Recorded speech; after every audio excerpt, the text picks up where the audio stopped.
Assalamualaikum warahmatullahi wabarakatuh. Perkenalkan, nama saya Trinata, absen 29, NIM 1802137 dari Penjas 5A. Di sini saya akan menjelaskan kedaruratan medis 2. Yang pertama itu saya akan menjelaskan demam. Demam merupakan bagian dari respon tubuh dalam mengatasi penyakit. Nah, penyebab demam memang diukur, tetapi menentukan penyebabnya tergolong sulit. Umumnya kondisi ini merupakan respon terhadap infeksi. Ini merupakan penyebab demam yang tersering. Infeksi yang paling umum menyebabkan demam adalah infeksi saluran napas atas, saluran pencernaan, paru-paru, dan saluran kemih. Lalu efek samping obat seperti antibiotik, narkotik, dan antihistamin, trauma atau cedera berat seperti serangan jantung, stroke, dan luka bakar, penyakit non-infeksi seperti kanker, penyakit autoimun, gangguan tiroid, dan radang sendi. Nah, efek samping imunisasi pada anak juga. Nah, suhu tubuh eh, eh, penanganan demam untuk anak, yang pertama itu berikan kompres air hangat, lalu kompres dengan menyeka seluruh tubuh, bukan hanya di dahi saja. Lalu berikan banyak minum air putih agar meredam kemungkinan demam tinggi. Nah, lalu hindari pakaian berlapis atau selimut tebal karena menghambat pertukaran suhu dengan udara.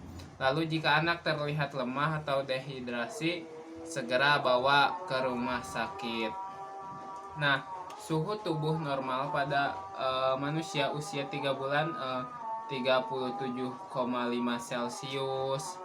Misalnya 6 bulan sama 37,5 Celcius.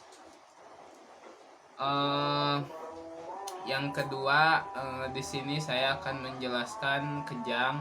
Merupakan kelakuan tubuh atau alat gerak akibat kontraksi dan atau otot yang tidak terkendali. Penyebab dari kejang itu tersendiri, yang pertama itu epilepsi, lalu hipoglikemi, lalu keracunan dari alkohol atau obat-obatan. Lalu yang keempat stroke, yang kelima demam, umumnya pada yang mengalami itu balita, dan yang terakhir infeksi dan lain-lain. Nah, pertolongan korban kejang secara umum, kejang akan terhenti dengan sendirinya sebagai penolong. Tidak banyak yang dilakukan. Yang terpenting adalah yang pertama, jangan melawan kejang. Lalu jangan berusaha menyumpal mulut. Lalu jaga pernapasan. Dan yang terakhir, hindari dari bahaya di sekitar. Nah, yang ketiga saya akan menjelaskan epilepsi atau ayan. Merupakan gangguan pada sistem saraf pusat atau aktivitas sel saraf di otak. Kelakuan tubuh untuk beberapa saat disertai kejang dan hilangnya kesadaran.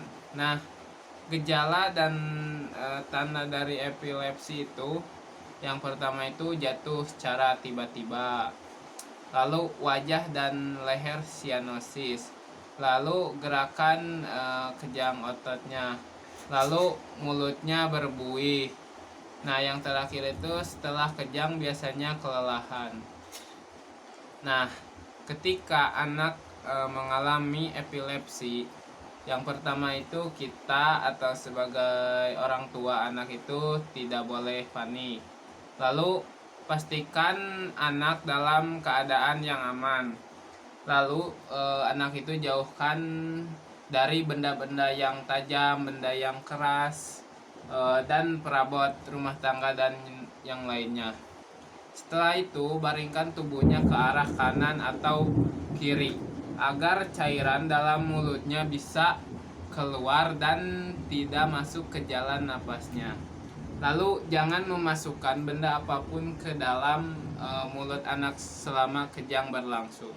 Kondisi ini dapat menghambat jalan napas. Lalu saat dan setelah kejang, pantau kondisi apakah ia bernapas. Jika setelah kejang anak tidak bernapas, maka segeralah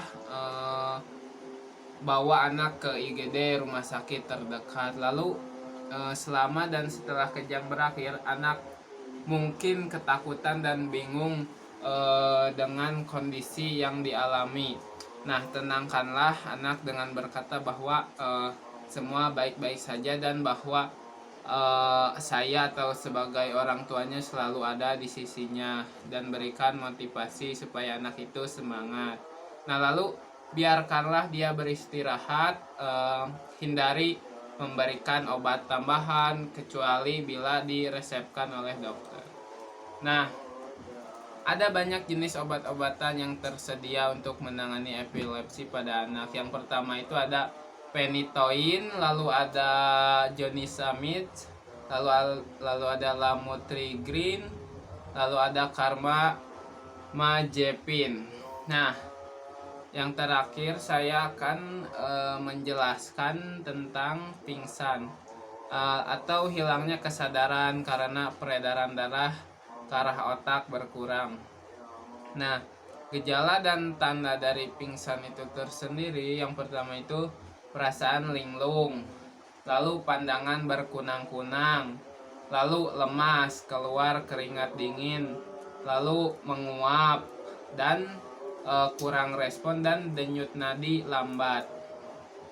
Nah, pertolongan pingsan yang pertama itu bawa penderita atau si anak atau siapa yang mengalami pingsan ke tempat yang aman dan segar. Nah, lalu baringkan si penderita itu, bila pucat tungkai ditinggikan. Nah, lalu periksa respon si penderita itu sendiri. Lalu longgarkan pakaiannya yang mengikat.